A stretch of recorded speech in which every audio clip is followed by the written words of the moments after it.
Okay, we're entertaining the senator up here, so we were. And before we get started, congratulations, Senator Ratty. We love it.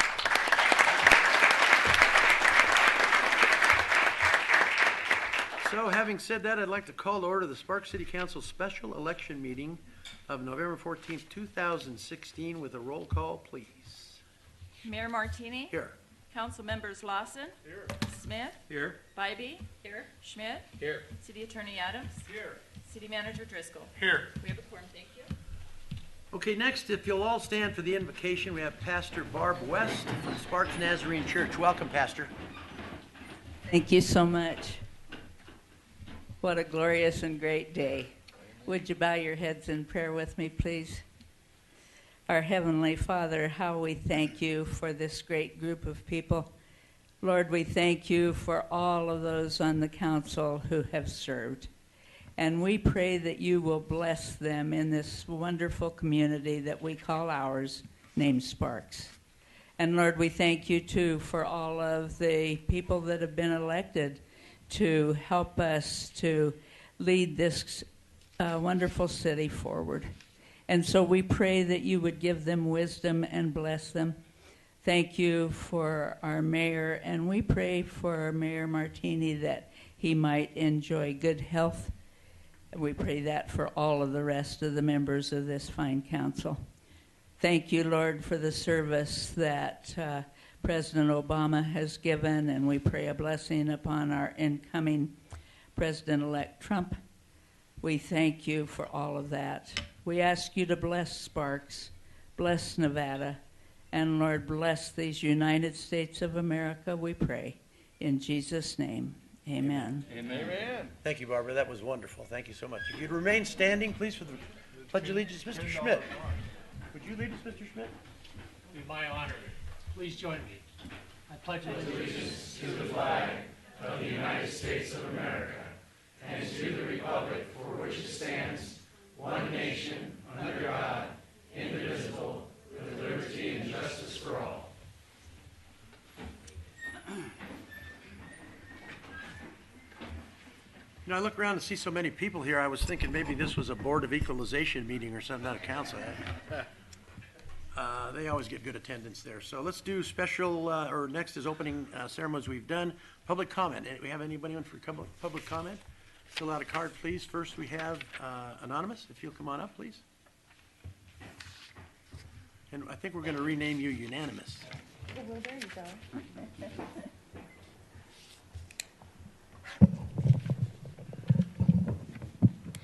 Good afternoon. I am speaking anonymously due to the retaliation we survivors of domestic violence are suffering. Congratulations to the council members who were reelected, and much success to the outgoing council members, and much success to the incoming council members. I hope that you will, those who are transitioning out, will provide the new council members with the Nevada Supreme Court ruling, case number 59139. That's the City of Sparks ruling, which makes all council members culpable for funding the municipal court's destruction of child abuse evidence. Those are the court case files that the municipal court handles that are the domestic violence case files that contain witnesses' statements to injuries to children that cannot be destroyed legally under NRS 11.250. I hope you will also provide your incoming council members with a copy of your excess liability carrier policy. That is the policy that you have a self-retainer amount. The City of Sparks pays the first self-retainer amount, usually about $150,000, and then the policy takes over. The liability carrier pays anything over and above the $150,000, but it's important to know that there's policy limits so that these children who have received lifelong injuries due to domestic violence will have their medical expenses paid for well into the future.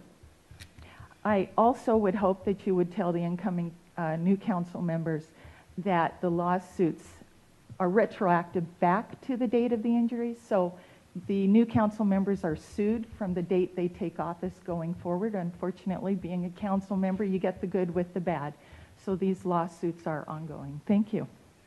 Thank you. Anyone else for public comment? Okay.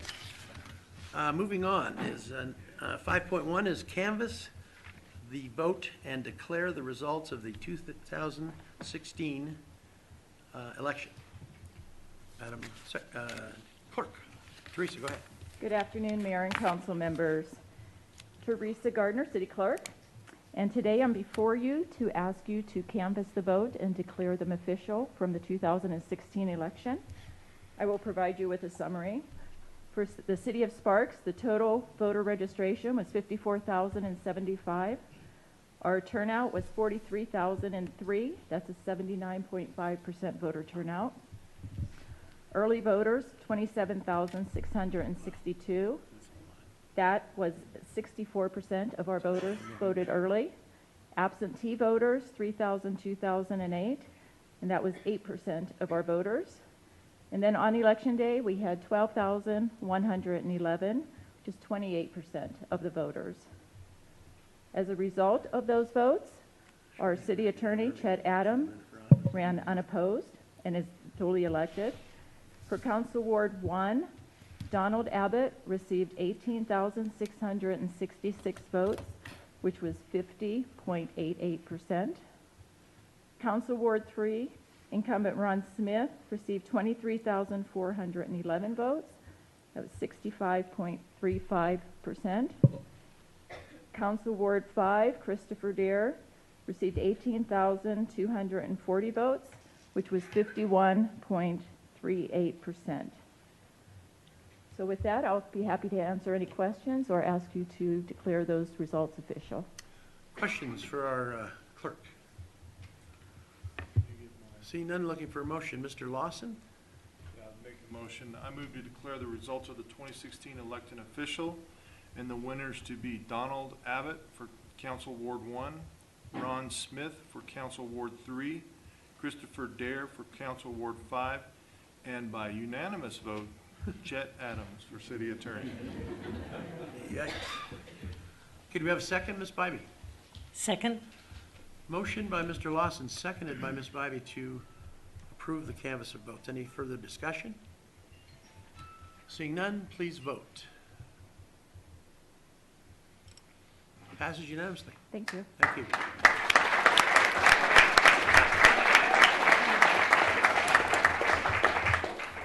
You know, the voting turnout, I guess you could notice if you want to get elected, you better get started before early voting, because if you don't, you won't be there. So that's a good lesson and a good turnout, really, I think. Very competitive races as we look at the percentages and stuff. So congratulations to the City of Sparks voters for doing a great job this election. So, all right, 5.2 oath of office. If we want to get started on that, who's Adam? Oh, Ms. McCarthy. You're going to do the oath, right? Okay, good. All right. So you need Chet and Donald. You can do Chet alone or the other two by themselves. What are you going to do? We're going to do them one at a time. My Okay. understanding is, and they're going to do them standing right behind you. I'm Okay. going to administer the oath.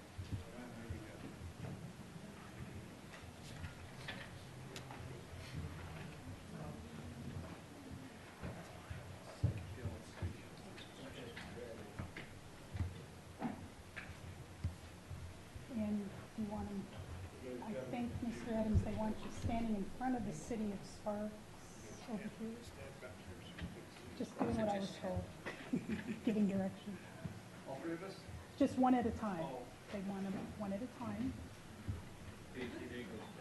You want us to move out of the way here? It's up to you folks if you'd like to do that.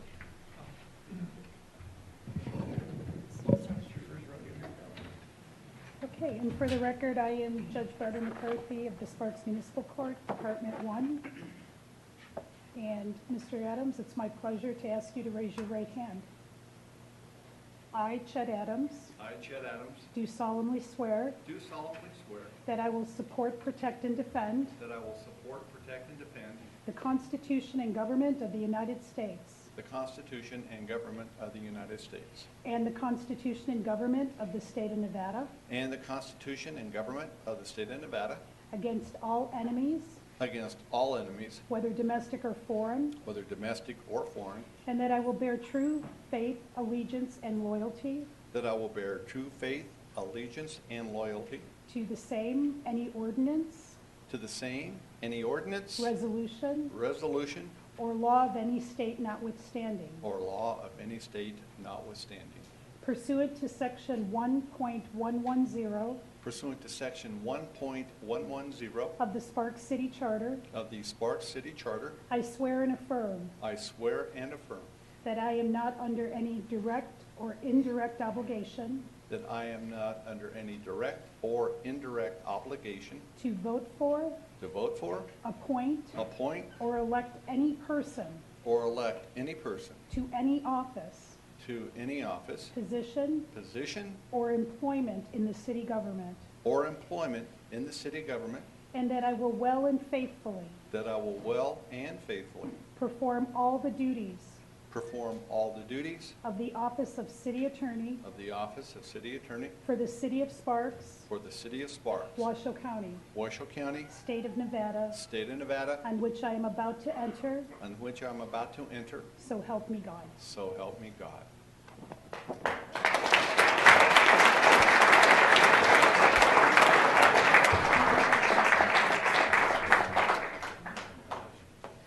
So Donald, I think you're next. Actually, Ron is next. Okay. They're telling me to go by seniority No here. problem. Works for me. Okay, and Mr. Smith, again, it is my privilege to ask you to raise your right hand. I, Ron Smith, I, Ron Smith, do solemnly swear do solemnly swear that I will support, protect, and defend that I will support, protect, and defend the Constitution and government of the United States the Constitution and government of the United States and the Constitution and government of the state of Nevada and the Constitution and government of the state of Nevada against all enemies, against all enemies, whether domestic or foreign, whether domestic or foreign, and that I will bear true faith, and that I will bear true faith, allegiance, and loyalty allegiance, and loyalty to the same of any ordinance, to the same of any ordinance, resolution, resolution, or law of any state notwithstanding, or law of any state notwithstanding, pursuant to section 1.110 pursuant to section 1.110 of the Sparks City Charter, of the Sparks City Charter. I swear and affirm I swear and affirm that I am not under any direct that I am not under any direct or indirect or indirect obligation obligation to vote for, appoint, or elect or elect any person to any office, any person to any office, position, position, or employment in the city government, or employment in the city government, and that I will well and faithfully and that I will well and faithfully perform all the duties perform all the duties of the office of council member, of the office of council member, Ward 3, Ward 3, for the city of Sparks, for the city of Sparks, Washoe County, Washoe County, state of Nevada, state of on Nevada, which I am about to enter, of which I'm about to enter, so help me God. so help me God.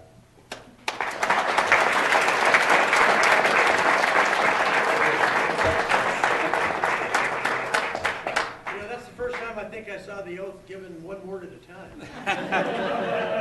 You got to know your limits.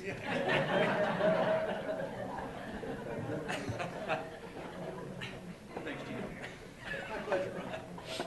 Good afternoon, Mr. Abbott, Hello. and welcome. It is my privilege and honor to ask you to raise your right hand.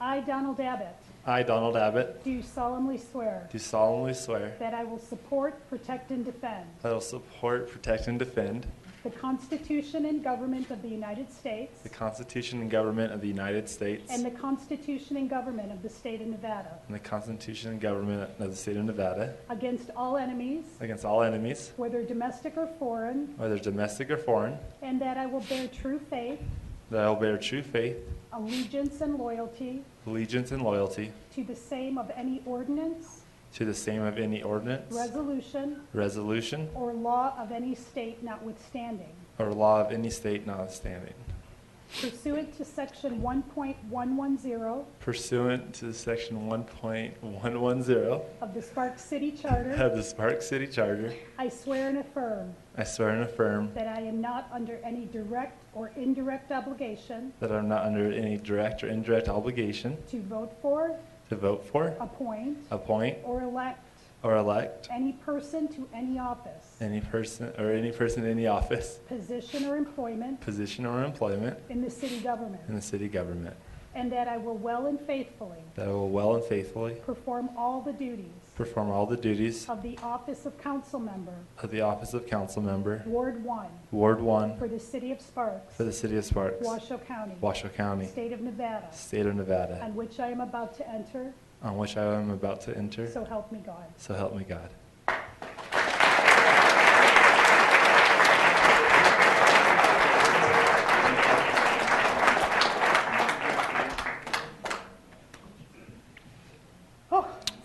One more. Last and certainly not least, Mr. Dare, it is a pleasure to see you again. And it is my privilege and my honor to ask you to raise your right hand, which you've already cooperated with. I, Christopher Dare, I, Christopher Dare, do solemnly swear do solemnly swear that I will support, protect, and defend that I will support, protect, and defend the Constitution and government of the United States the Constitution and government of the United States and the Constitution and government of the state of Nevada and the Constitution and government of the state of Nevada against all enemies, against all enemies, whether domestic or foreign, whether domestic or foreign, and that I will bear true faith, that I will bear true faith, allegiance, and loyalty allegiance, and loyalty to the same of any ordinance, to the same of any ordinance, resolution, resolution, or law of any state Or- notwithstanding, or law of any state notwithstanding, pursuant to Section 1.110, pursuant to Section 1.110 of the Sparks City Charter, of the Sparks City Charter. I swear and affirm I swear and affirm that I am not under any direct or indirect obligation that I am not under any direct or indirect obligation to vote for, to vote for, appoint, appoint, or elect or elect any person to any office, any person to any office, position, or employment position, or employment in the city government, in the city government, and that I will well and faithfully and that I will well and faithfully perform all duties of the office of council member, perform all duties of the office of council member, Ward 5, Ward 5, for the city of Sparks, for the city of Sparks, Washoe County, Washoe County, state of Nevada, state of Nevada, on which I am about to enter, of which I'm about to enter. so help me God. So help me God.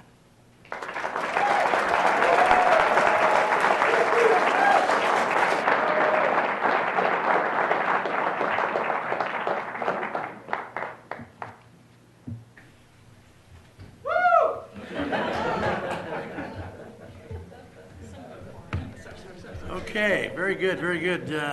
Take the time sometime to pull up on the internet or wherever the oath of office and just read it word by word and just think about it. It's pretty impressive, really, and it's a big, big promise that people make when they take seats up here. So I want to congratulate everybody for putting yourself out there. Don, Christopher, Mr. Smith again.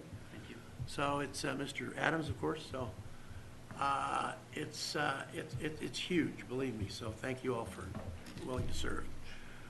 Okay, comments from the public. Do we have anybody who wants to speak under comments from the public? Seeing none. Comments from the city council and city manager. Nothing. Let's see. Do I have you on both sides there, Anonymous? Yeah, you come on up if you want. It's all right. Thank you. I appreciate that.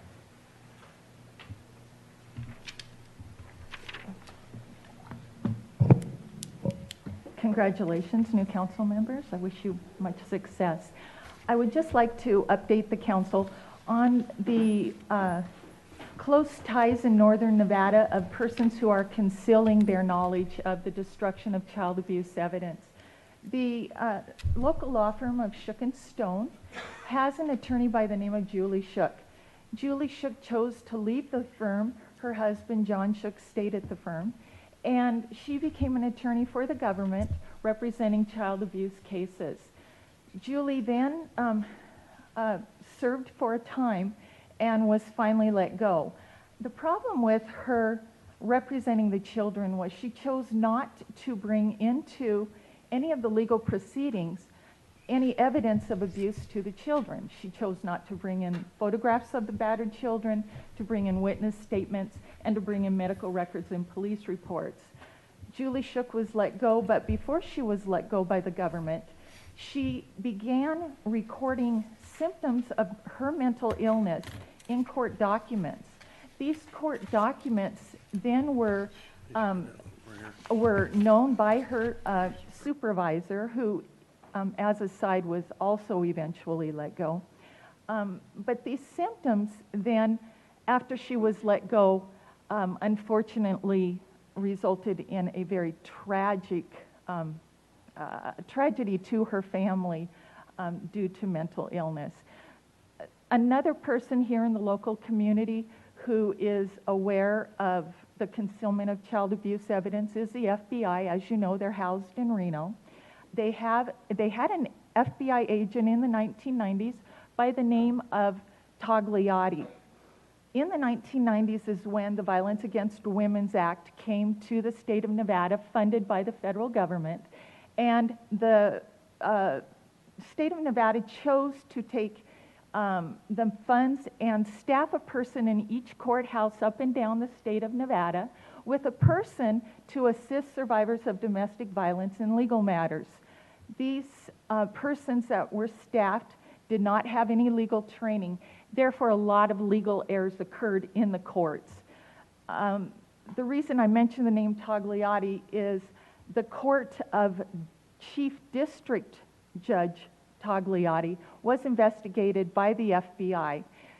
Chief District Court Judge Togliatti did not provide the FBI with the database of the abused children's cases. Therefore, the FBI could not conclude that the child abuse evidence was destroyed. Thank you for your time.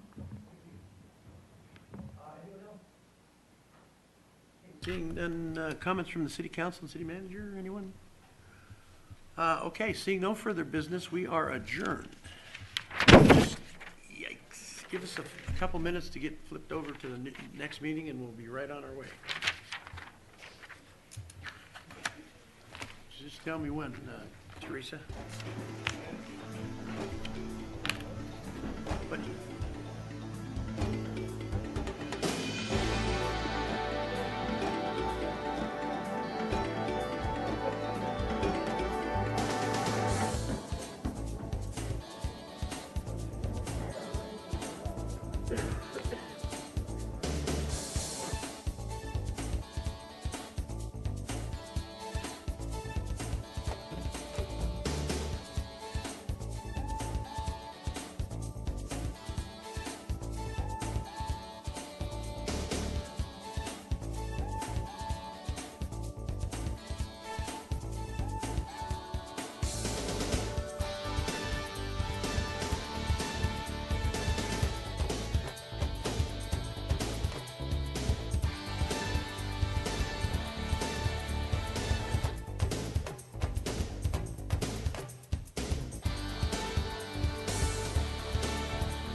ready, Donald? Yeah. All right. I'd like to call to order the Sparks City Council meeting of November 14, 2016, with a roll call, please. Mayor Martini? Here. Councilmembers Abbott? Here. Lawson? Here. Smith? Here. Bybee? Here. Dare? Here. City Attorney Adams? Here. And City Manager Driscoll? Here. Thank you, we have a quorum. Okay, if you'd all stand for the Pledge of Allegiance, please. Let's see. Mr. Abbott, would you lead us, please? Of course. I pledge allegiance to the flag of the United States of America and to the republic for which it stands, one nation, under God, indivisible, with liberty and justice for all.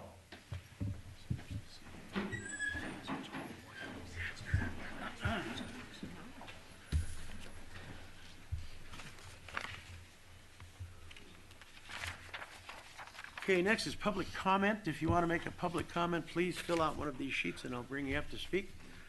First of all, we have anonymous.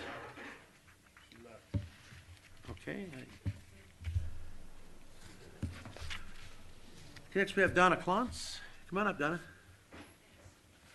And I have Wayne Alexander with me as well. We're here representing both the Washoe County Senior Services Advisory Committee. Wayne and I are both members of that. And also I'm representing the Reno Senior Citizen Advisory Committee. I'm chair of that as well. We have a couple of things for you today on public comment. I don't know, do I need to sit and do the mic or is that all right? Okay. We wanted to let you know about this event that's coming up. It's starting tomorrow, Stuff a Bus for Seniors. It's a cooperative effort of the whole community that collects various things that our seniors need, things like pool carts and bus passes and scholarships to the OLLI program, jackets and sweat clothes, things like that, gift cards to Walmart, to bookstores, to pet shops and those kinds of things, household cleaning supplies, adult diapers, and heaters during the winter time. And once these items are collected in barrels, and this is just a Stuff a Bus, this is a cover for a food bank barrel basically, folks can just drop these things in the barrels that will be located inside Reno City Hall, County, Washoe County, RTC. Let's see, I think that's pretty much it. But we're hoping, part of what we wanted to talk to you about is that in the future there'll be a Sparks piece to this whole process. So all these things are then collected and they are given to Washoe County Senior Services social workers who distribute the things that our community folks have donated that our low-income seniors need in the coming months here at winter. On December 7th, Pearl Harbor Day, there'll be a special RTC bus that'll be down at the stadium, the baseball stadium, that folks can stuff in. That's the Stuff a Bus name here. And the folks that show up on that day will get a free passes to the ice skating program this winter time. So we want to let people know about Stuff a Bus. Second of all, Wayne and I brought a bunch of information about senior services for all of the members of the council. That includes statistical information about the senior population. About 35% of the folks in Washoe County, including the city of Sparks, city of Reno, and unincorporated areas, are people 50 years and older, which is the age range that we start serving our seniors at the recreation programs and then older at our county programs and so on. And so about a third of our citizens are seniors in our community, and they tell us that the big things that they need are things that this city council I know is working on. They need transportation, better transportation, they need better access to services, they need more access to information about what services exist out there, as well as various support mechanisms so that they can stay home, stay well, stay independent at home. And our senior advisory board, both the county senior advisory board that Wayne and I are on and the city advisory board, work together on these kinds of things throughout the year. As many of you, when three of you ran for office and we held a community candidate forum, and we gave you, the three of you that were running this time, some statistics, and each one of you now has a copy of that in front of you. And we asked questions of you, and we talked about issues that had come up. And one of the issues for Sparks that has come up is that seniors here in this community would like City of Sparks to create a senior citizen advisory committee, just like the one Reno has and that the county has. And so we'd like to invite you all to think about that. We'd like to make some appointments, maybe get it on the city's agenda, so that the seniors in the Sparks community can participate in helping you solve those problems of transportation and service information, and help us do programs like Stuff a Bus and those kinds of things that fit the folks here in the city of Sparks. We've also given you a resource guide that we just got printed. This came about through the City of Reno group, through some of the funding that we got from the City of Reno, to provide a resource guide that's really small that any individual could use if they needed immediate help on what's out there for me and for my family. And we'd like to be able to create one of these for Sparks if we had our Sparks Senior Citizen Advisory Committee. So we thank you for the time. We congratulate those of you who are brand new to the council. We're glad to see the faces of those of you who worked with for many years, and we look forward to working with you in the future. I have 4 of these that are bigger info guides If any of you need one of these, we'll get more of them for each one of you, but I'll give these to the clerk and you can get them from her. This is a large catalog we've condensed into that little brochure. So thank you very much for the Thanks, time. Donna. Is there anyone who wants to ask a question or anything? Yes, and we'd be glad to answer any questions we can. Okay, I'm sure Steve made some notes about an advisory committee. I think that's a good idea. We look into that in the future. Thanks, Donna. Mr. Mayor, Thanks, if there's no objections, I'll spend some staff time on that. Perfect. Thank you very much. Perfect. Okay, I'm sorry. We're still in public comment. Mr. Bill Isaiah. Mr. Mayor, if I may be permitted to do so, I'd like to address the council when agenda item 9.1 is being considered. Thank you. I'm sorry. Anyone else under public comment? Okay. Okay, next, approval of the agenda. Anybody want to take anything out of order? If not, looking for a motion. Mr. Lawson. Move to approve the agenda as presented. We have a second, Mr. Smith. Second. We have a motion by Mr. Lawson, second by Mr. Smith to approve the agenda as outlined by staff. Any further discussion? Seeing none, please vote. All right, one vote down, boys, 3,000 to go. So that's good. Passes unanimously. 3,000 or so. Yeah. 6.1, consideration and possible approval of the minutes of the regular Sparks City Council meeting of October 24, 2016. Any omissions, deletions, or corrections?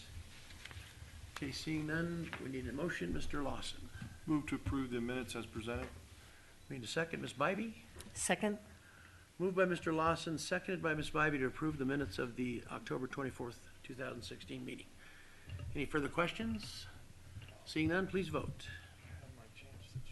Passes unanimously. Thank you. All right, let's move on to 7.1, proclamation for Councilman Ron Schmidt Day and tribute to Councilman Schmidt. Mr. Schmidt, you want to come on up, please?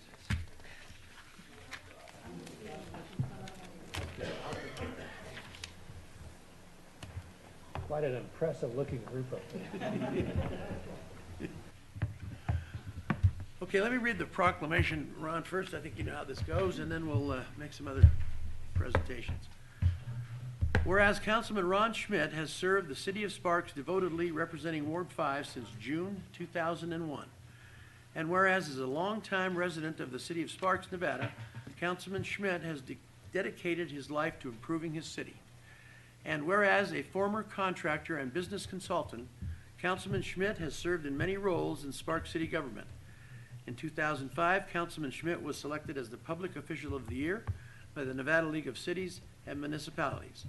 And whereas Councilman Schmidt has served for more than 15 years on the Sparks City Council, serving on important regional boards and commissions throughout the Truckee Meadows, to include the Information Technology Steering Committee and Chairman of the Sparks Tourism and Marketing Committee. And whereas Councilman Schmidt has been a champion of enhancing special events and ensuring cost recovery of many city programs to protect the interests of Sparks citizens. And whereas Councilman Schmidt's hard work, commitment, and dedication to the city of Sparks can be seen throughout his tenure with the city and will never be forgotten. We thank Councilman Ron Schmidt for everything he's done to help make Sparks the special place it is today. Now, therefore, I, Gino R. Martini, Mayor of the City of Sparks, Nevada, do hereby proclaim November 14th, 2016 as Ron Schmidt Day.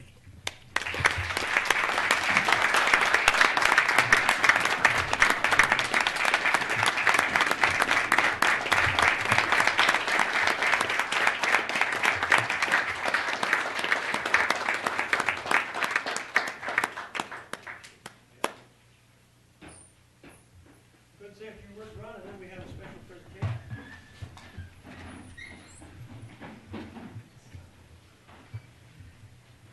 Someone told me on my first day of office, be careful for what you ask for. You just might get it. And I can tell you that everything I've asked for from the city of Sparks, serving the last 15 years, it's been an extremely wonderful journey. I can't tell you the things I've learned and how the city has grown from 50,000 to almost 100,000 in 16 years. Being a part of a great council and a great city has just been very, very humbling.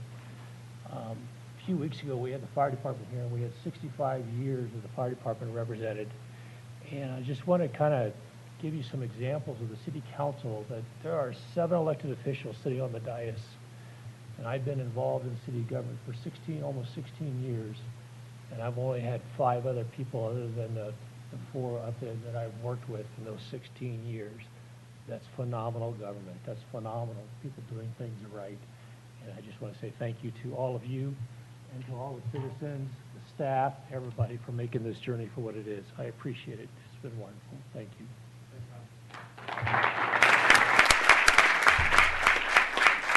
So before you leave, we have a parting gift, Ron, and Adam will give that to you right now.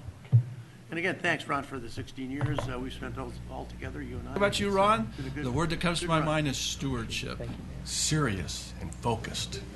One word would be tenacious, I think, with Ron. He's gets something in his mind that he wants to do, and he goes for it. He takes it right to the end to make sure that it's something that can be done, and if he wants it to get done, he pushes as hard as he can to get it done. I admire him for how he handles those kind of things. Passionate. Intense. In a good way. I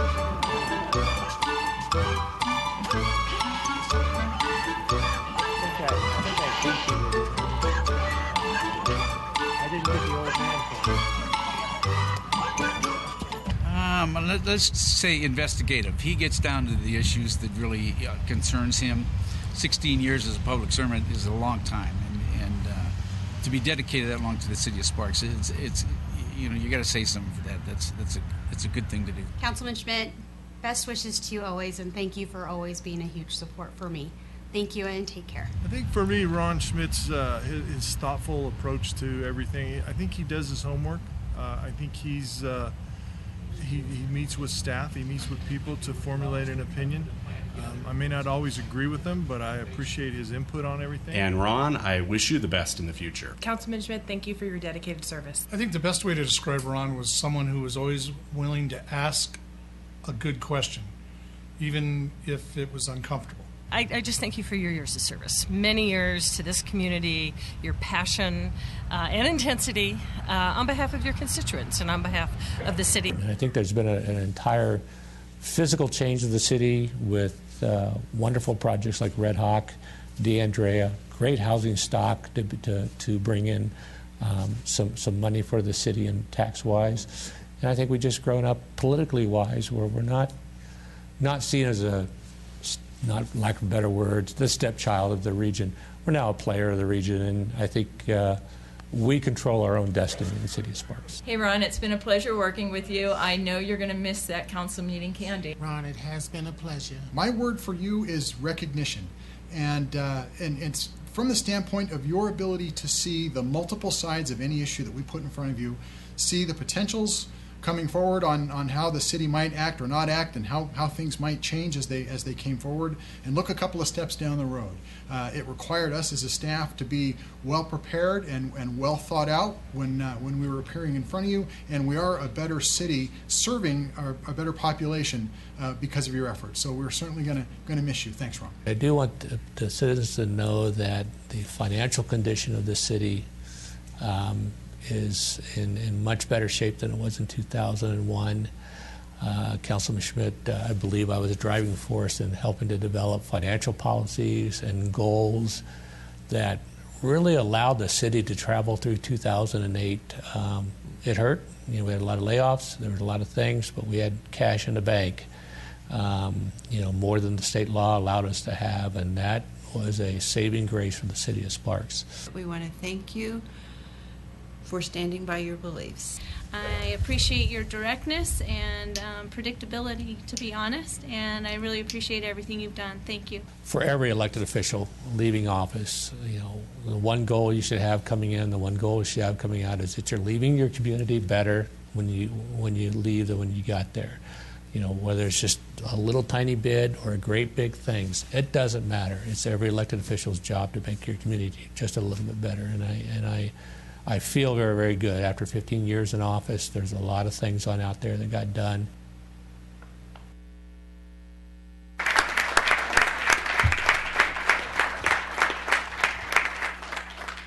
Well, my clerk gave me a script on how this was supposed to go. It says VPP, and that we met about this 7 times. It says video, which I went right over and did the proclamation, then the present. So sorry about what you gave in big letters. And it specifically says VPP, which should be video proclamation. So we'll get the next one right.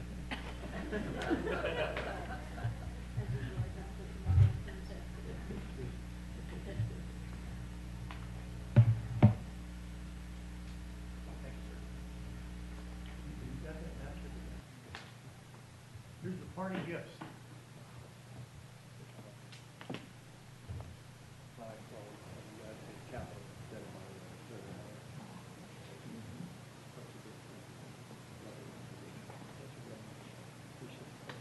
Thank you, Mayor. Thank you very much.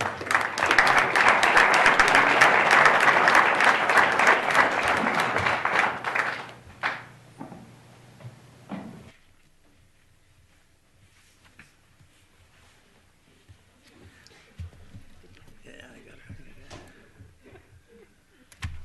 it. Okay, let me look at my. We're gonna do something from Julia Ratty now, and see that? That's a V for video. Okay. I got it now, pal. Yeah. Go ahead with the video.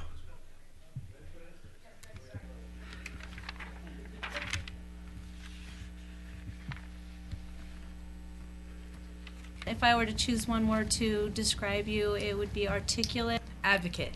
Committed. She should be committed. Councilwoman Moretti, I think the thing that best describes you for me is being a voice of reason.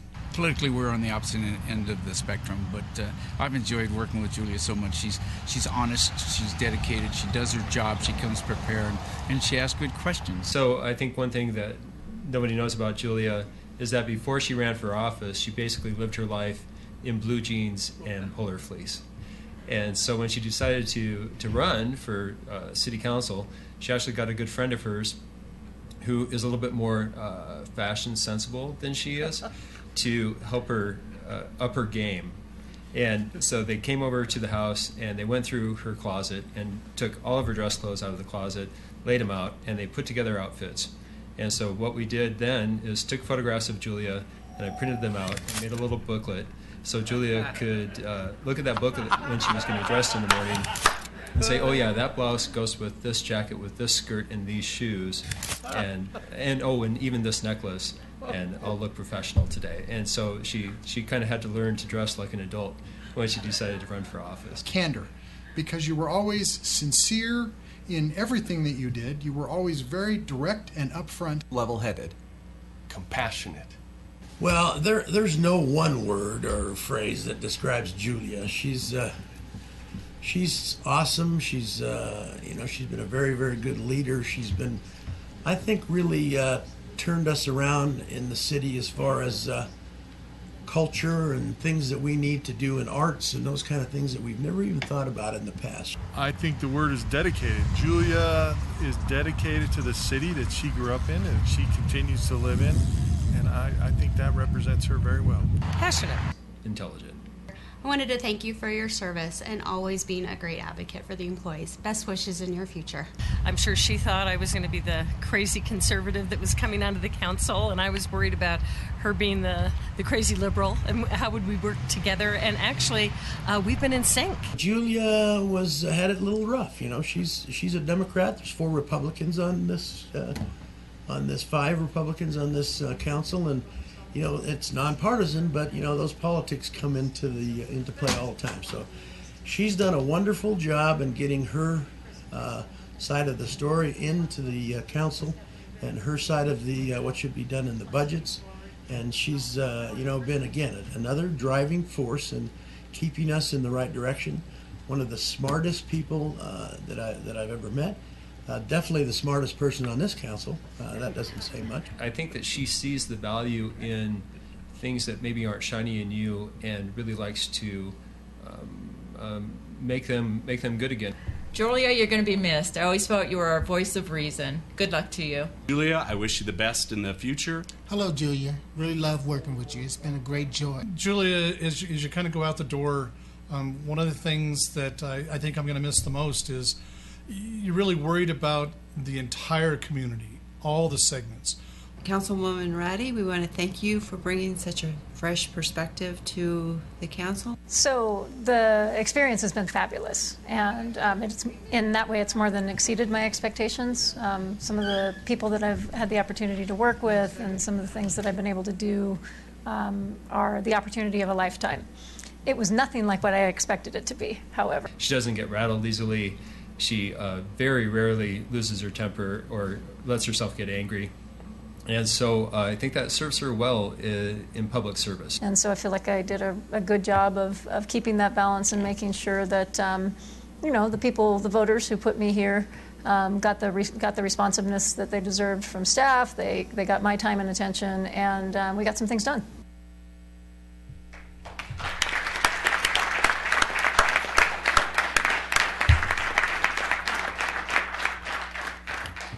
Let me check my agenda here. Yeah. Next is the proclamation. Please. Whereas Senator Julia Ratty has served the city of Sparks devotedly representing Ward 1 since 2008. And whereas as a longtime resident of the city of Sparks, Nevada, Senator Ratty has dedicated her council tenure to improving her city. And whereas a nonprofit manager and former Girl Scout executive, Senator Ratty has dedicated her career to helping an underserved and underrepresented. And whereas a graduate of the University of Nevada, Reno and University of San Francisco, Senator Ratty has inspired a younger generation of women to strive for excellence in leadership and personal development. And whereas Senator Ratty has served 8 dedicated years on the Sparks City Council, serving on important boards and commissions such as the Washoe County District Board of Health, Truckee Meadows Water Authority, Capital Funding Protection Committee and Oversight Committee for School Facilities, Sparks Legislative Team, and was chair of the city's redevelopment agency. And whereas Senator Ratty's hard work, commitment, and dedication to the city of Sparks can be seen throughout her tenure in grand improvements in infrastructure and development throughout Ward 1 and Victorian Square, playing a major role in bringing single-stream recycling to Sparks, raising awareness of arts and culture, and working to improve health and safety issues throughout the region. And whereas Senator Ratty's accomplishments and contributions will leave a long-standing mark and will never be forgotten, we thank Senator Ratty for everything she's done to help make Sparks the special place it is today. Now, therefore, I, Gino R. Martini, Mayor of the City of Sparks, Nevada, do hereby proclaim November 15th, 2016 as Senator Julia Ratty Day.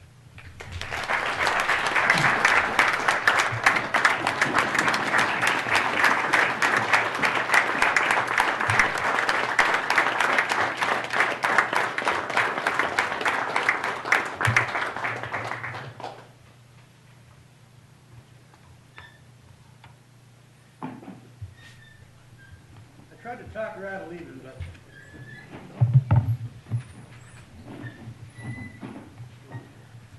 Well, first of all, I had asked Councilman Schmidt if we were going to have to share a day, and if so, I wasn't a morning person, so could I have the second half? But it looks like I get my own day, so we're good.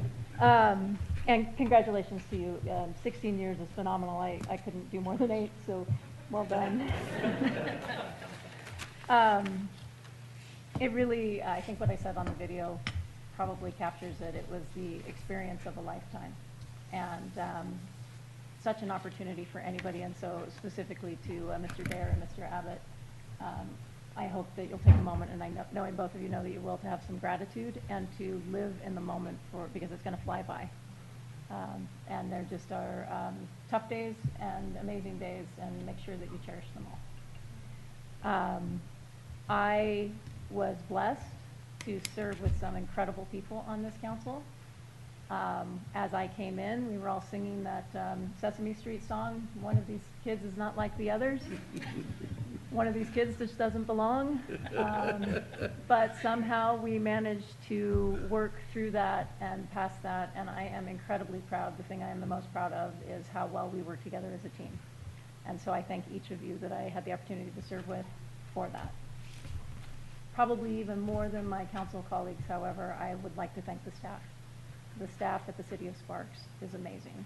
And when you come in as an elected official and there's so many serious decisions riding on your shoulders, no matter how broad they are, I can't even explain how comforting it is to know that you've got a competent staff who really are dedicated and care about their city, who have your back, and really are doing 99.9% of the work that you get to take credit for. So at every level of our team, and we really did go through hell at the recession when we had to ask so many of our team members to leave, and those that remained could have been bitter. They could have done a lot of things, but they weren't. They leaned in and they made sure that the business of the city moved forward. And so I will forever be grateful for the city staff. Thank you so much. And with that, I live only 2 blocks away, so I'm going to drop in randomly and make sure that you're still doing the things that I care about. And I'm grateful. So, oh, I'm sorry, I do have to take just one last thing. I clearly need to thank my family, first of all, my mom and dad, for being here, for supporting everything that I do, no matter how crazy. And they do tell me that things are crazy on a pretty regular basis, for choosing to live in Sparks. I'm raising me in Sparks. And my husband, who I will get back at for the photo album, but who is, it keeps me laughing and makes it so that I can continue to do these crazy things that we do. So thank We you so promise those pictures will not be on Facebook, okay? Yeah, pretty sure they're already on the Never- internet. never I'm pretty happened. sure I know how this works.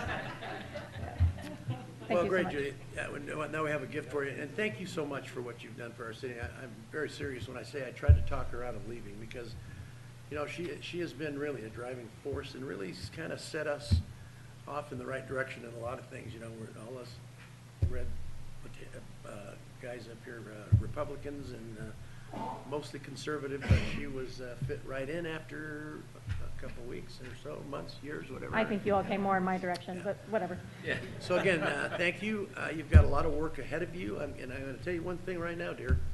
You will never, ever have more fun in politics down the road than you ever had at the City of Sparks. Trust me. Thank you.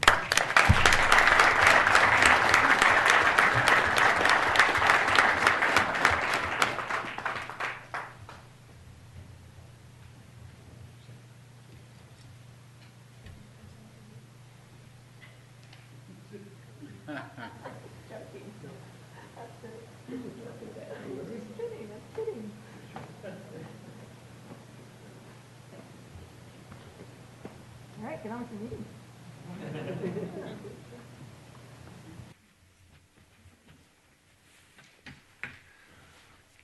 I don't know if you heard the comment, but Julia said, now is that from Senator Reed? And we said, would we not give you a Democratic deal? Come on. Thanks, Julia. Okay. Back to work, I guess. Okay, consent items. Let's move on to consent items. Anybody want to pull a consent item? 8.1 through 8.7? Okay, looking for a motion. Ms. Bybee? I move to approve consent items 8.1 through 8.7 as presented. Second, Mr. Smith. Second. Okay, we have a motion by Ms. Bybee, seconded by Mr. Smith to approve agenda items 8.1 through 8.7, the consent agenda. Any further discussion? Seeing none, please vote. Passes unanimously. Thank you. One thing that's going to change here is I will never ever again have to say motion by Mr. Smith, seconded by Mr. Schmidt. I always got those mixed up, so thanks, Ron. Okay, let's move on to general business 9.1, consideration, discussion, and possible approval to make plan design changes to the City of Sparks Group Health Plan as recommended by the City of Sparks Group Health Committee effective January 1st, 2017. Who's doing this, Mr. Driscoll? You have some public comment too. Yeah, I got one, yeah. I got the public, I'll get to you, Bill, in a minute. Let's do the presentation first. Welcome. Good afternoon, Council, Mr. Mayor, new Councilman Abbott, new Councilman Dare. Good to see you. Congratulations. I'm Jen McCall from Human Resources. I'm here today, however, as the chairperson of the City of Sparks Group Health Committee. And I'm here today to ask that the City Council approve changes as recommended by the Group Health Plan Committee. And I'm prepared to answer any questions that you may have regarding these changes. Questions for staff? Okay, seeing none, we'll open it to public comment. I have one card, Mr. Bill Isaiah. Welcome, Bill. Thank you, Mr. Mayor. Name you will remember if you've been in the city of Sparks anytime is Bill Isaiah. Thank you for all your hard work in the past and the present.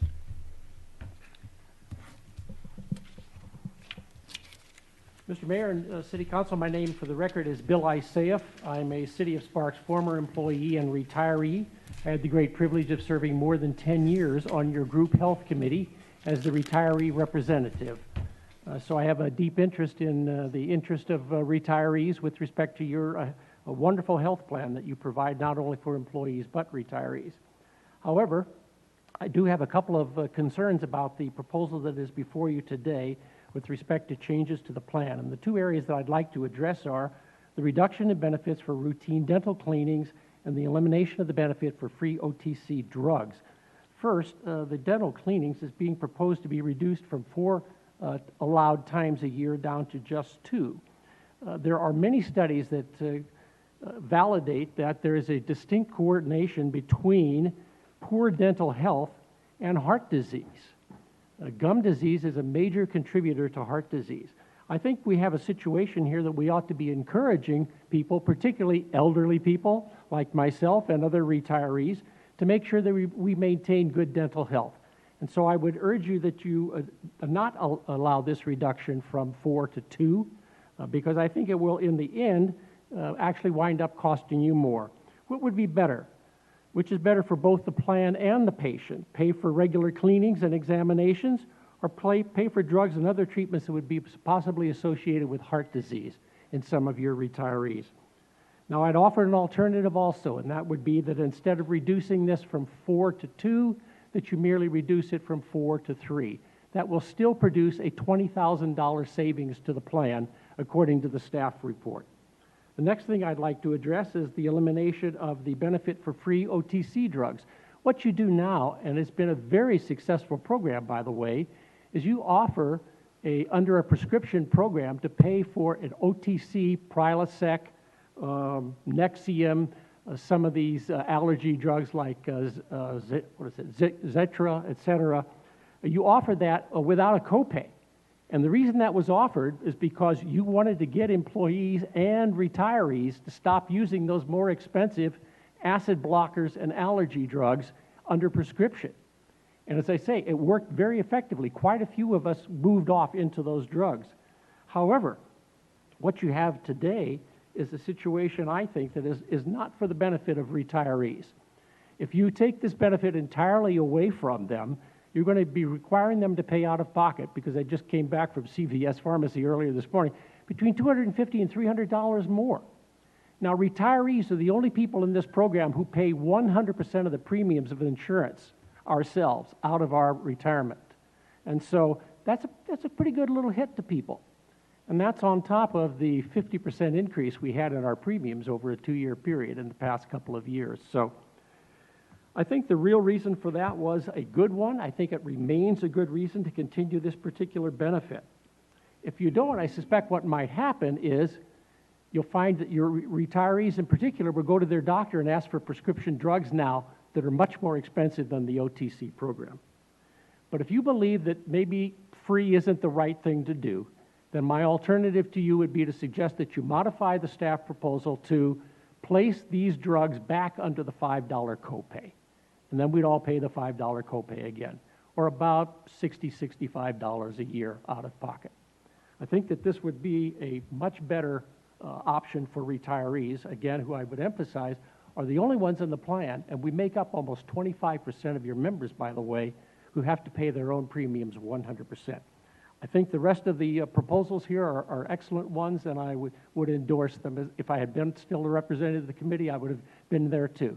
Fortunately, I only got to spoke on the committee because retirees don't get a vote on the Group Health Committee. You might want to look into that. Thank you very much, Mr. Mayor and Council. I appreciate your giving me the opportunity to comment. Thank you, Bill. Is there any questions for Bill or anything? Okay, anybody else, public comment? Okay, let's close the public comment, bring it back to staff. Questions, any questions? I've got one. Go ahead, Ron. Jen, on the teeth cleaning, how many people use all 4 times? We had approximately 41. So our recommendation to increase the 3rd and 4th cleaning was in support of the American Dental Association's recommended annual plan for cleaning. Those who have periodontal disease, it is recommended that you have more. But we do have a $150 healthy lifestyle benefit on our plan that people could get that 3rd cleaning done utilizing their $150 healthy lifestyle benefit. Okay, you know, and I like all the changes. I think you guys did a great job on them. Yep. Any other questions? One for me, what about the over-the-counter drugs, OTC, going back to $5 copay? So the over-the-counter drugs would be a Zyrtec, a Claritin, your acid reducers, such as the purple pill called Nexium. Sure. All of these drugs are now available on your pharmacy aisle. And a lot of these drugs can be received in large quantities at Costco or Walmart. And we had placed this particular benefit in place back in 2001. And the idea at the time was to help people get these medications without the extra cost associated with some of the pharmaceutical drugs at the time. But now that these drugs are so readily available, I even took a prescription in last week and she said, why would I fill this as a prescription? It's on the aisle. These are drugs that are readily available. To go back to a $5 copay would not be recommended because they're not a prescription drug. The prescription drug program and the $5 generic cost are for prescription medications. These are just simply not prescription medications anymore. If people need a specific dosage or a specific drug to treat allergies or need an acid reducer that is not available by prescription or on the aisle, you can still get a prescription for those drugs and have the copays of $5, $15, or $40 depending on where the drug is on the formulary. Any other questions, Charlene? Jen, I just want to say I do appreciate, you know, the healthcare committee and your work on trying to cut down what is just an escalating healthcare costs and benefits that everyone is seeing. You know, the city and every individual here. There's not anybody in this country that isn't just buried by how expensive healthcare is. And so looking at, even though this is not a huge savings, the fact that you're addressing issues to try to rein in some of our costs, which are a challenge. I appreciate that and the work that you've done on this, and that I think that all of the things that you've suggested are not something that would cause harm necessarily on the dental cleanings. I think the periodontal disease, that would be a concern of mine, but if they're eligible for more cleanings under, you know, with periodontal disease, that would that might help there. But I do know, coming from my other job, where and I know my husband's, where we've had healthcare and dental care for years, and my sister was a hygienist, 2 cleanings per year was standard. Has been standard, you know, my whole lifetime. So I'm fine with that, and I do appreciate the work that you've done on this. Thank you. Anyone else? Question for me again. Jen, why don't we have a retired representative on the committee? We do have 2 retiree representatives. That was done through the collective bargaining process. So how would the change go about? Have to be collectively bargained again? Correct.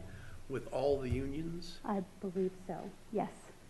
I wanted to make sure before I said yes, I was giving you the correct answer. Well, you know, I think that's probably... We do have a representative and an alternate from the retiree group on the committee who are very vocal and do share their thoughts and their opinions before our 3 binding groups actually vote. Okay. All right, anyone else? Any other questions? Okay, looking for a motion then. Mr. Smith. Okay, I move to approve the recommended changes to the City of Sparks Group Health Plan effective at the beginning of the plan year, which is January 1st, 2017. And what I like most about this is we always come forward with increases, and you get some increases and some decreases. So thank you for that. Do you have a second, Mr. Dare? I second that motion. Motion by Mr. Smith, seconded by Mr. Dare. Any further discussion? Seeing none, please vote.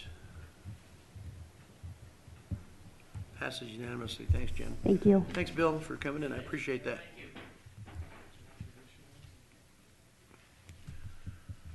Okay, let's move on to 9.2, consideration and possible approval of a multi-year service agreement, AC 5317, between the City of Sparks and Smith Power Products to service the Jen Barker cogeneration engine at the Truckee Meadows Water Reclamation Facility with an estimated annual cost of $62,000. Mr. Drinkwater, go ahead, please. Thank you, Mr. Mayor, members of council. Michael Drinkwater, the wastewater treatment plant manager. You have before you a request to enter into a service agreement for the new cogeneration engine at Tumwharf. The Jenbacher engine was installed it went online earlier this year. We've been negotiating this service agreement with Smith Power Products, which is the factory authorized service provider for this particular engine. It took a little bit of time, went around in circles, but we finally coalesced on an agreement that we can both live with. That is what's before you today. The expense, there are two numbers in the staff report I wish to explain. The $39,000 is the estimate for the balance of this fiscal year, and then the $62,000 is for each fiscal year moving forward. This is a budgeted item, and it was also included in the financial calculations to the Amoresco project. This cost was built into the ultimate bottom line savings that project anticipated. The agreement will be paid for, it's charged based upon per hour of runtime on the engine. We are currently exceeding our expected runtime, where it was anticipated to be approximately 85% of uptime. We're doing a little bit better than that right now. The cost of the agreement, the annual cost of the agreement, represents approximately 40 days of the savings that the engine provides to the facility. I apologize, gentlemen, particularly new council members. The engine, it burns methane gas, which is a natural byproduct of the wastewater treatment process. We're putting our own waste product to use to make electricity for the plant. So the savings, the cost of the agreement is approximately 40 days of savings, so the balance of the year would be direct savings to the plant. And with that, I would be happy to answer questions. Questions for Mr. Drinkwater. Mr. Smith. Michael, did the, I almost forgot my question. Was there a warranty on this generator? Yes, sir. It is under warranty. It is under warranty. So this is just somebody to keep it running all the time? Is that what it is? Routine, the routine service required, is sometimes as simple as changing the spark plugs or the timing or all of the things. The actual service agreement is 150 pages long that details all the things that have to get done to ensure that it remains functioning properly. Okay, are we splitting that $62,000 with Reno? Oh, yes, so this is an operational cost, so it's prorated. So that's the bottom line. 62 is the total, which will be pro rata based on flow, which is approximately right now 65%, 35%. Yes, sir. Okay, thank you. Okay, anyone else? Mr. Dare. Yes, I just learned that they actually had this. We got on a tour with you about 3 years ago or so and got to see, and I remember seeing that amazing blue flame going, why don't we do something and do that? And you said it was on the way, so I think it's fantastic. And I think it's important that our citizens know that we are moving forward and saving money however we can, and this actually, I think, is really wise, so. Ms. Bybee. Michael, I have a question. Are we changing, so this is the maintenance agreement. Are we changing the companies that are providing the maintenance, or we're just extending a new contract, a new agreement with the same maintenance company for the engine? So because it's a brand new engine, which went in earlier this year, we've been using Smith Power Products on a piece-by-piece basis because they are the factory authorized service provider for Jenbacher engines. It took us a while to get this agreement where we could agree to it. The first draft was a little one-sided, let me say. So the attorney's office and the purchasing manager went round and round with Smith until we got an agreement we can live with. So while the engine has been in service for now 8 months, we have been providing service, but we've been doing it not under a maintenance agreement, but just as needed. So this is a brand new agreement. Okay, and this is for how long? It will go for 60,000 hours of runtime. It's estimated to be 8.5 years. It depends upon how much runtime we get. Okay, thank you. Anyone else? Any public comment? No? Okay, we're looking for a motion then. Mrs. Bybee. I move to approve the multi-year agreement with Smith Power Products for an estimated annual cost of $62,000. Looking for a second. Mr. Abbott. Second. It's my first day. It'll help. It'll come to you, pal. Don't worry about it. Let's see. Motion by Mr. Smith, seconded by Mr. Abbott to approve 9.2 as outlined by staff. Any further discussion? Seeing none, please vote. Passes unanimously. Michael, thank you so much. There's been so much progress made out there in the last couple of years since you've been there. It's very, very impressive what we've done with nitrogen going into the river and all kinds of different things since you've been there. So I really appreciate it, and I'm still fascinated that the gentleman that runs our sewer plant is named Drinkwater. It's just fascinating to me. I don't know why, so. I appreciate it, sir. Thank you, Michael. And you're sure welcome, please. I must say, there are 55 people there every single day, so it's certainly a team effort. Sure, I understand that, but they need a leader, right? Yes, Thank you. Right. Okay, 9.3, consideration of and possible action on a tentative map request for 140 single-family lot division on a site of 23.37 acres in size in the PD plan development, Pioneer Meadows zoning district, generally located on the northwest corner of Wingfield Hills Road and Rolling Meadows Drive in Sparks, Nevada. Go ahead, sir. Thank you, Mr. Mayor, members of the council. Ian Crittenden, senior planner. As stated, this is a request for a tentative map for a 140-unit single-family subdivision in the Pioneer Meadows plan development. As you can see on this map, we have Vista Boulevard here. This is Wingfield Hills that comes up over the top and doesn't quite go through yet, and this is Rolling Meadows Parkway, or Rolling Meadows Drive. This request is pretty standard. This plan development has been in place since 2000. It's gone under a couple of different changes over the years, some amendments to that handbook, but this area has been anticipated for some time to be developed. The three parcels here, the one furthest to the west has fairly recently been approved for 300 and some change multifamily units. These next two parcels also had an opportunity to either be multifamily or single family, and the developer has proposed to develop this portion as single family. There is a rough, or the tentative map showing the way that it would lay out. The one piece to this that is interesting is that the primary entrance will be here off of Rolling Hills, or am I getting these names right? Rolling Meadows. Gosh, I cannot keep them straight. I'm sorry. Rolling Meadows here. They will have a secondary access here off of Wingfield Hills. They are proposing a first final map, which will be the southern portion of this area, which will develop this entrance, but will only have an emergency exit or emergency access from this separate second exit. The conditions of approval for this tentative map say that when they do make a final application for final map for the rest of it, they will be required to submit plans for the remainder of Wingfield Hills, because Wingfield Hills goes across here and will tie into Lazy 5. It's a whole separate project that needs to get underway, and we didn't feel it was requisite that they develop up to that point for this first phase of the tentative map. So that is kind of the one piece of this that's not kind of boilerplate as far as tentative maps go.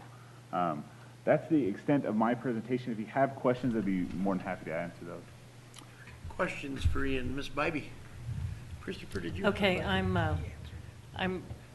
okay, so now I'm really confused because my question was on Wingfield Hills Road and the extension, and if the developer was going to be obliged to build that road. So you're saying because the entrance is down on Rolling Meadows, that only an access will be there? And when will that road, so will all these 140 homes be built with no Wingfield Hills Road access? No, Ms. Bybee.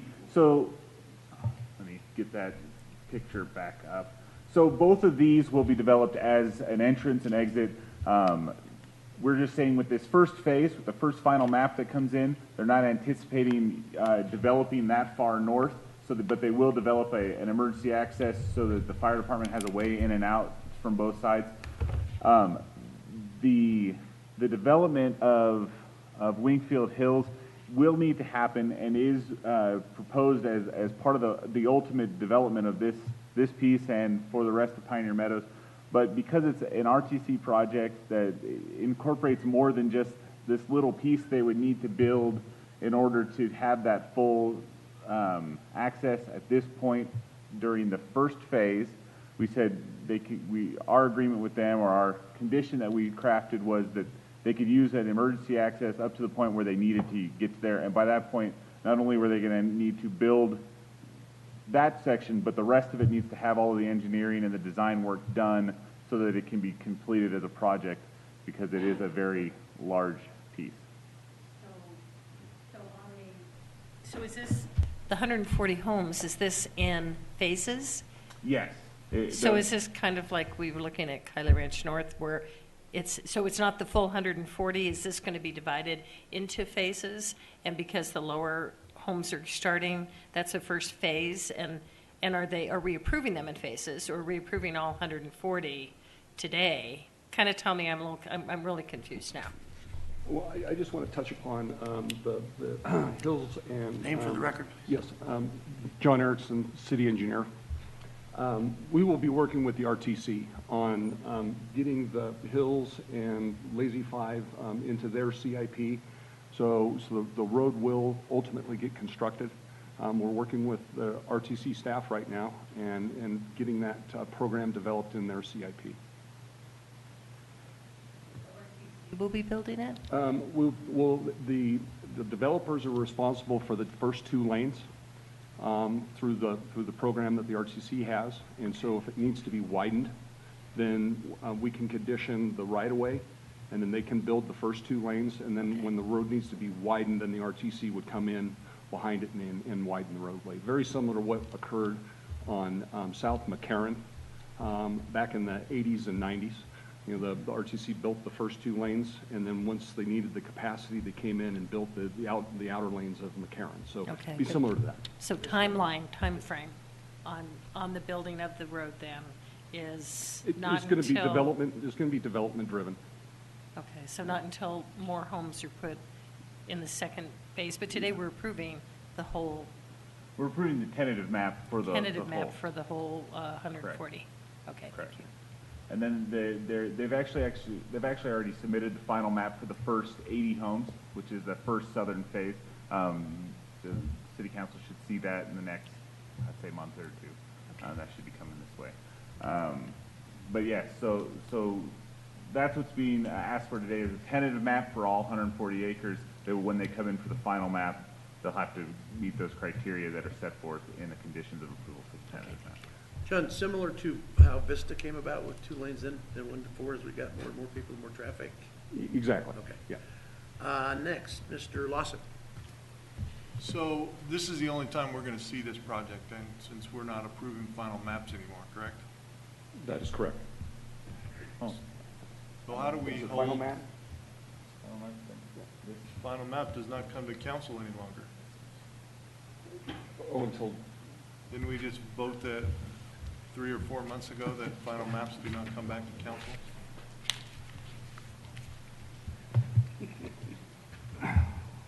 Councilman Lawson, you did in fact, nearly a year ago, ask staff to take a look at what it would take such that final maps would become an administrative duty, basically of the city manager and his staff. That work is not complete. As we got into our development code, which is Title 17, we have found it to be very difficult to unwind that.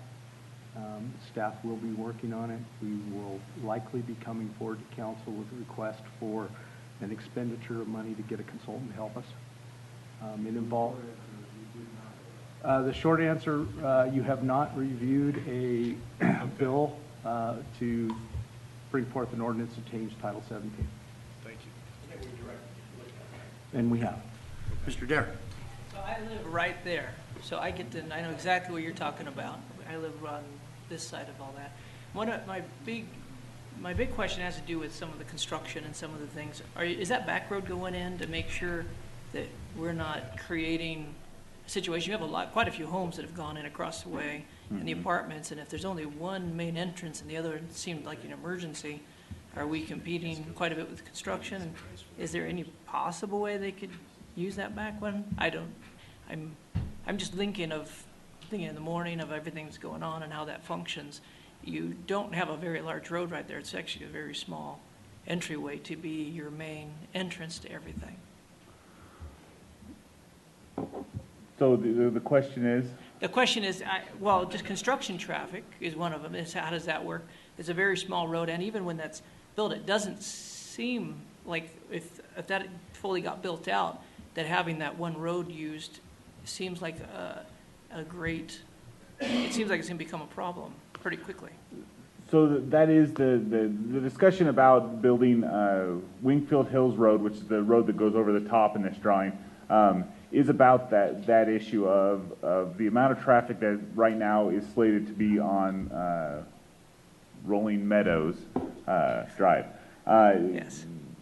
We know that ultimately we're going to need Wingfield Hills to be built out, but for the apartment complex that is approved now, and this tentative map, specifically the southern half that we know is coming in for a final map, we feel like it will hold that kind of traffic. It will accommodate that traffic, but that next phase for the final map is where they're going to have to start building road. An additional part of this is part of that RTC and the CIP that Mr. Erickson was talking about, is that this road's not currently in the RTC CIP, so all construction, they don't get the credits they would as the builder of that road from RTC. So we're trying to get that back in so that they can build it and not have all of that cost come back onto them, that they can take advantage of that RTC funding structure or rebate or credit structure that's in place.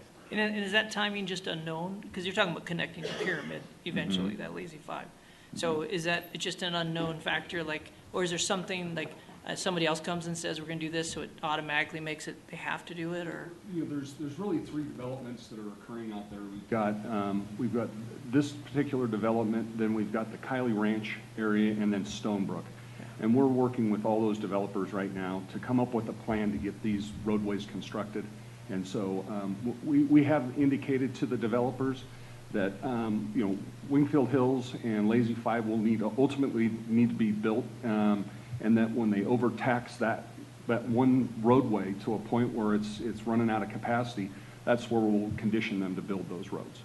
Well, I'll let you know when it gets there, because I'll be getting out of there every morning right there. So very good. Thank you. You're welcome. Anyone else? Okay, we're looking for a motion.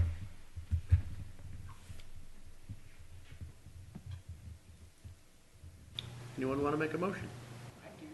Get there quick enough. We have a problem? Okay, go ahead, Mr. Dare. Because it's in 5, right? It's in Ward 5. Thank you. Yep. I'd like to make a motion. I move to approve the tentative map from Pioneer Meadows Planned Development Village 10 associated with PCN 16043, adopting findings T1 through T12 and the facts supporting these findings as set forth in the staff report and subject to the conditions of approval 1 through 13 as listed in the staff report. Mr. Smith. Second. We have a motion by Mr. Dare, seconded by Mr. Smith, to approve agenda item 9.3 as outlined by staff. Any further discussion? Seeing none, please vote.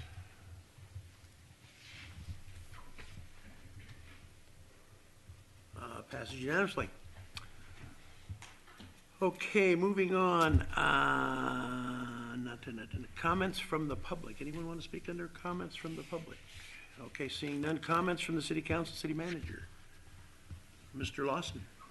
Yes, I'd like to ask the city manager to start investigating containers, shipping containers as a form of housing, and what we need to do in the city of Sparks to make that a legal construction method. We had a little discussion at my meeting with Community Services, and we just need to clean it up. It seems like Reno's gone ahead and approved them without any modifications to their ordinance, and the same with the county, but understand we may have some issues in the city of Sparks. So I'd like to see that worked out and brought back to the council. Okay, anyone else? Mr. Driscoll? Thank you, Mr. Mayor. I have an announcement. The following committee appointments are available: Airport Noise Advisory Panel, one member for 2 years. Persons interested in serving on this committee should complete a community service application available from the city clerk's office. You may also apply online at the city's website, www.cityofsparks.us. You would click on City Services on the webpage, then click on Volunteering and Get Involved, then click on Fill Out a City of Sparks Volunteer Application. Applications will be accepted until the close of business on Friday, December 2nd of 2006. Thank you. Mr. Dare. I just want to thank everybody and tell the staff I'm very excited about working with you and city council men and women up here and city manager and clerk and everybody else. And so thank you. It's an honor to be here. I'm sure Donald would say the same exact thing, and we're excited to be here. Okay, anyone else? Ms. Bybee. Thank you. I have my glasses on, I can see. Thank you, Mr. Mayor. I would just like to congratulate Ron on being reelected for his last term, and welcome our two new members, Councilman Abbott and Dare, joining us in the good work of the city. And since my other job is all about seniority, this is kind of awesome because I'm not the rookie. I've got some seniority now, so I'm excited for the work that we'll do together, and also to tell you to echo what Julia said, the staff is critically important, especially when you're brand new, and the learning curve is steep. So depend on staff, work with City Manager Driscoll through him to your staff, and take advantage of their knowledge and their expertise because it's invaluable, and it'll really help you as you're kind of getting your feet wet in this new adventure that you're embarking on. So welcome. Yeah, same to me. Welcome, Christopher and Donald. I think you'll find out as we move along, we're a council that does things. We don't study it and restudy it and ask for this, that, the other. We look at it closely and do our homework, and then we get stuff done. We don't push the can down the road, as they say. So welcome aboard. I think you're going to have a nice ride with us, and we appreciate you all. Anyone else? Yeah. Go ahead, Chet. I'd like to welcome you. And before the phone calls start, if you haven't had an opportunity yet, get out there and pick up those campaign signs. All right, anyone else? Thanks, Jen. Thanks for reminding us. All right, seeing no further business, we're adjourned. Thank you, everybody.